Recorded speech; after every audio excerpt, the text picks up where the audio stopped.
അനുഗ്രഹിക്കപ്പെട്ട നല്ല സമയത്തിനായി ഞാൻ ദൈവത്തെ സ്തുതിക്കുന്നു, സ്തോത്രം ചെയ്യുന്നു. ദൈവവചനം ശ്രവിച്ചുകൊണ്ടിരിക്കുന്ന എല്ലാ ദൈവമക്കൾക്കും വീണ്ടും വരാമെന്ന് അരുളി ചെയ്തവനായ കർത്താവായ യേശു ക്രിസ്തുവിൻ്റെ ധന്യനാമത്തിൽ ഞാൻ എൻ്റെ സ്നേഹവന്ദനം അറിയിക്കുന്നു. ഇന്നത്തെ അല്പസമയത്തെ ചിന്തയ്ക്കായി 59 സങ്കീർത്തനം 16 വാക്യം നമുക്ക് വായിക്കാം. ഞാനോ നിൻ്റെ ബലത്തെക്കുറിച്ച് പാടും, അധികാലത്ത് ഞാൻ നിൻ്റെ ദയയെക്കുറിച്ച് ഘോഷിച്ചാനന്ദിക്കും. കഷ്ടകാലത്ത് നീ എൻ്റെ ഗോപുരവും അഭയസ്ഥാനവും ആയിരുന്നു. അനുഗ്രഹിക്കപ്പെട്ട ഒരു വേദവാക്യമാണ് നാം കേട്ടത്.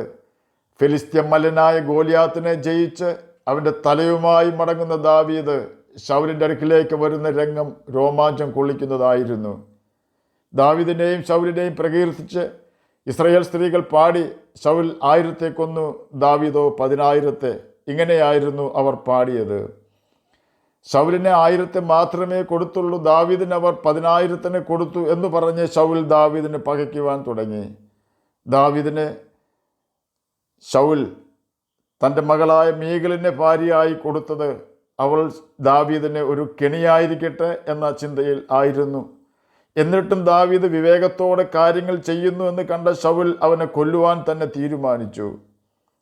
ദാവീദിനെ കാത്തുനിന്ന് രാവിലെ കൊന്നുകളയേണ്ടതിന് ശൗൽ അവൻ്റെ വീട്ടിലേക്ക് ദൂതന്മാരെ അയച്ചു. ദാവീദിൻ്റെ ഭാര്യയായ മീഖൽ അവനോട്, ഈ രാത്രിയിൽ നിന്റെ ജീവനെ രക്ഷിച്ചില്ല എങ്കിൽ നാളെ നിന്നെ കൊന്നുപോകുമെന്ന് പറഞ്ഞു. അങ്ങനെ മീഖൽ ദാവീദിനെ കിളിവാതിലിൽ കൂടി ഇറക്കി വിട്ടു. അവൻ ഓടിപ്പോയി രക്ഷപ്പെട്ടു. 1 ശമൂവേൽ 19 അധ്യായം 1 മുതൽ 17 വരെയുള്ള ഭാഗങ്ങളിൽ ഇതിനെക്കുറിച്ച് രേഖപ്പെടുത്തിയിരിക്കുന്നു. ദൈവത്തിൻ്റെ രക്ഷണീയ പ്രവൃത്തികൾ പലപ്പോഴും അനുഭവിച്ചറിഞ്ഞ ദാവീദ് പറയുകയാണ്, ഞാനോ നിൻ്റെ ബലത്തെക്കുറിച്ച് പാടും, അധികാലത്ത് ഞാൻ നിൻ്റെ ദയയെക്കുറിച്ച് ഘോഷിച്ച് ആനന്ദിക്കും. കഷ്ടകാലത്ത് നീ എൻ്റെ ഗോപുരവും അഭയസ്ഥാനവും ആയിരുന്നു. ഭൂമിയിലെ ഏതൊരു ഗോപുരവും അഭയസ്ഥാനവും പൂർണ്ണതോതിൽ ഒരിക്കലും സംരക്ഷണം തരുന്നതല്ല. കാരണം ഇന്ത്യൻ പ്രധാനമന്ത്രിക്ക് സംരക്ഷണം കൊടുക്കുവാൻ നിന്നിരുന്ന 2 സിഖുകാർ തന്നെയാണ് അവരെ വെടിവെച്ചു കൊന്നത്. അതുപോലെ തന്നെ ചില വർഷങ്ങൾക്ക് മുമ്പ് വന്ന ഒരു വാർത്തയാണ്, ഇറാൻ അണുബോംബ് നിർമ്മാണ വിദഗ്ധനായ ശാസ്ത്രജ്ഞനെ ഇസ്രയേൽ ചാരസംഘടനയായ മൊസാദ് ഇറാൻ്റെ മണ്ണിൽ വെച്ച് തന്നെ വെടിവെച്ച് കൊന്നു എന്നത്. ശക്തന്മാരായ വ്യക്തികളുടെ അകമ്പടിയോടെ മാത്രം നീങ്ങുന്ന വ്യക്തിയായിരുന്നു ആ ശാസ്ത്രജ്ഞൻ. എങ്കിലും ആ വ്യക്തിയെ സംരക്ഷിക്കുവാൻ ആർക്കും കഴിഞ്ഞില്ല. എന്നാൽ 1731 നവംബർ മാസത്തിൽ ഇംഗ്ലണ്ടിലെ ഹെർട്ട്ഫോർഡ്ഷെയറിൽ ഒരു കുഞ്ഞ് ജനിച്ചു. അവൻ്റെ 3 സഹോദരന്മാരും 2 സഹോദരിമാരും ശൈശവത്തിൽ തന്നെ മരണമടഞ്ഞു. തനിക്ക് 6 വയസ്സ് തികയുന്നതിന് 2 ദിവസം മുമ്പ് മറ്റൊരു കുഞ്ഞിന് ജന്മം കൊടുക്കുമ്പോൾ തൻ്റെ മാതാവ് ഈ ലോകം വിട്ട് യാത്രയായി. ശിശുവായ സഹോദരനെയും തൻ്റെ പിതാവിനെയും തന്നോടൊപ്പം ആക്കിയിട്ടാണ് മാതാവ് മരണമടഞ്ഞത്. ശാരീരിക ക്ലേശങ്ങളാൽ താൻ വളരെ കഷ്ടപ്പെടുന്നുണ്ടായിരുന്നു. 1753 തിയോഡോറോ എന്ന ഒരു പെൺകുട്ടിയുമായി സ്നേഹത്തിലായി. അവരുടെ അപ്പൻ ഇടപെട്ട് ആ ബന്ധം അവസാനിപ്പിച്ചു. അതിനെ തുടർന്ന് ശക്തമായ ഒരു വിഷാദ രോഗിയായി താൻ മാറി. അതിൽ നിന്നും രക്ഷ നേടുവാൻ താൻ ജീവിതം അവസാനിപ്പിക്കുവാൻ തന്നെ തീരുമാനിച്ചു. 2 പ്രാവശ്യം തൂങ്ങി മരിക്കുവാൻ ശ്രമിച്ചെങ്കിലും വിജയിച്ചില്ല. 3ാമത്തെ പ്രാവശ്യം ഏറെക്കുറെ ദൗത്യം വിജയിച്ചു എന്ന് ചിന്തിച്ചെങ്കിലും അതും പരാജയപ്പെട്ട് ബോധരഹിതനായി താൻ തറയിൽ വീണു. 1763 താൻ സെൻറ്റ് അൽബാൻസ് ശരണാലയത്തിൽ 2 വർഷം താമസിച്ചു. ആ സമയം ദൈവത്തിൻ്റെ വലിയ കൃപയിൽ താൻ മുങ്ങുകയും സുവിശേഷ സ്നേഹിയായി താൻ മാറുകയും ചെയ്തു. തുടർന്നുള്ള വർഷങ്ങളിൽ വിഷാദ രോഗത്തിനെതിരെ പ്രവർത്തിക്കുവാൻ താൻ തീരുമാനിച്ചു.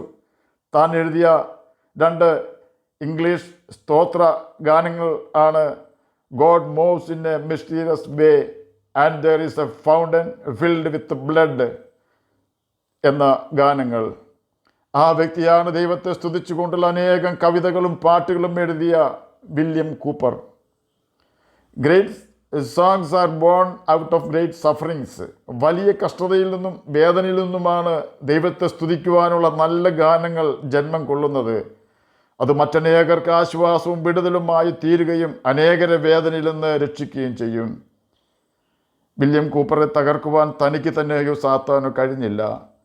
ദാവീദ് തൻ്റെ ഏറ്റവും വലിയ പ്രതിസന്ധികളിൽ ഇനി എങ്ങനെ മുന്നോട്ട് പോകും എന്ന് ചിന്തിച്ച് പ്രയാസപ്പെടുമ്പോൾ ദൈവം അവനെ ആ പ്രതിസന്ധിയിൽ നിന്നും രക്ഷിക്കും. ശൗൽ തന്നെ തിരഞ്ഞൊരു മലയുടെ ചെരുവിൽ കൂടി പോകുമ്പോൾ ദാവീദ് അതേ മലയുടെ മറ്റേ ചെരുവിൽ ശൗലിൻ്റെ കണ്ണു വെട്ടിച്ച് രക്ഷപ്പെടുവാൻ പ്രയാസപ്പെടുമ്പോൾ ദൈവം ശൗലിനെ യുദ്ധശ്രുതി കേൾപ്പിച്ച് ഓടിക്കുന്നു. എന്നിട്ട് ശൗലിൻ്റെ വാളിൽ നിന്നും ദാവീദിനെ രക്ഷിക്കുന്നു. എത്രയോ പ്രാവശ്യം ദൈവം ദാവീദിനെ രക്ഷിച്ചു. ഒടുവിൽ അവൻ പറയുകയാണ്, കഷ്ടകാലത്ത് നീ എൻ്റെ ഗോപുരവും അഭയസ്ഥാനവുമായിരുന്നു എന്ന്. നീ എനിക്കൊരു ഗോപുരം കഷ്ടകാലത്ത് കാണിച്ചു തന്നു എന്നല്ല, നീ തന്നെ എൻ്റെ ഗോപുരവും അഭയസ്ഥാനവുമായിരുന്നു എന്നാണ് ദാവീദ് പറയുന്നത്. എന്നെ കേൾക്കുന്ന പ്രിയ ദൈവമകനെ, ദൈവമകളെ, ആരെല്ലാം നമ്മെ സഹായിക്കാമെന്ന് പറഞ്ഞാലും സംരക്ഷണം തന്നാലും ദൈവം നമ്മെ സഹായിക്കുകയും സംരക്ഷിക്കുകയും ചെയ്യുന്നില്ലെങ്കിൽ നാം നിരാശപ്പെട്ടു പോകുവാൻ സാധ്യതയുണ്ട്. എന്നാൽ ആരെല്ലാം നമ്മെ മറന്നാലും നാം ദൈവത്തെ അവൻ്റെ കൽപ്പനകൾ അനുസരിച്ചുകൊണ്ട് സ്നേഹിക്കുകയും നമ്മുടെ നല്ല കാലത്തും കഷ്ടകാലത്തും അവനെ പ്രസാദിപ്പിച്ചുകൊണ്ട് ജീവിക്കുകയും ചെയ്യുമെങ്കിൽ ഈ ഭൂമിയിൽ തന്നെ സമാധാനത്തോടും ദൈവിക സന്തോഷത്തോടും കൂടെ ജീവിക്കുവാനും മരണശേഷം ദൈവത്തോടൊപ്പം നിത്യജീവനിൽ പ്രവേശിക്കുവാനും കർത്താവായ യേശു ക്രിസ്തു ഇടവരുത്തും. കഷ്ടകാലത്ത് നമ്മെ സഹായിക്കുകയും നമ്മോട് കൂടെ ഇരുന്ന് സകല ഭയങ്ങളിൽ നിന്നും നമ്മെ രക്ഷിക്കുകയും ചെയ്യുന്ന കർത്താവായ യേശു ക്രിസ്തുവിനെ നമ്മുടെ നല്ല കാലത്ത് നാം മറക്കാതിരിക്കുവാൻ ശ്രദ്ധിക്കണം. നമ്മുടെ ജീവിതത്തിൽ ദൈവം തരുന്ന എല്ലാ സന്തോഷങ്ങളിലും യേശു ക്രിസ്തുവിനെ സന്തോഷിക്കുവാൻ അവസരം നാം കൊടുക്കണം. കാരണം നമ്മെ നിത്യനരകത്തിൽ നിന്നും രക്ഷിക്കുവാൻ നമുക്ക് വേണ്ടി കാൽവരി ക്രൂശിൽ തൻ്റെ രക്തം ഊറ്റിത്തന്ന് നമ്മുടെ പാപവും ശാപവും സ്വന്തം ശിരസിൽ വഹിച്ചുകൊണ്ട് പാപമോചനം നമുക്ക് നൽകിത്തന്നവനും തൻ്റെ ആത്മാവിന് ദാനമായി നമുക്ക് തന്ന് നമ്മെ ദൈവമക്കളാക്കി തീർത്തവനും നാം മരിച്ചു കഴിയുമ്പോൾ നമ്മെ ഉയർത്തെഴുന്നേൽപ്പിക്കേണ്ടവനും കർത്താവായ യേശു ക്രിസ്തുവാണ്. ആകയാൽ നാം ആ യേശുവിനെ മറന്ന് ജീവിക്കുവാൻ ഇടവരരുത്. ആകയാൽ നമ്മെ സ്നേഹിച്ച് നമുക്ക് വേണ്ടി തന്നെത്താൻ ഏൽപ്പിച്ചു കൊടുത്ത കർത്താവായ യേശു ക്രിസ്തുവിൻ്റെ കൽപ്പനകൾ അനുസരിച്ച് ജീവിച്ച് നിത്യജീവനാവകാശികളായി തീരാം. കർത്താവ് അതിനെ നമ്മെ സഹായിക്കട്ടെ എന്ന് പ്രാർത്ഥിച്ചുകൊണ്ട് ഞാൻ എൻ്റെ വാക്കുകളിൽ നിന്ന് വിരമിക്കുന്നു. നമുക്ക് പ്രാർത്ഥിക്കാം. ഞങ്ങളെ സ്നേഹിക്കുന്ന സ്വർഗീയ പിതാവേ, നല്ല വചനത്തിനായി ഇങ്ങനെ സ്തുതിക്കുന്നു, സ്തോത്രം ചെയ്യുന്നു.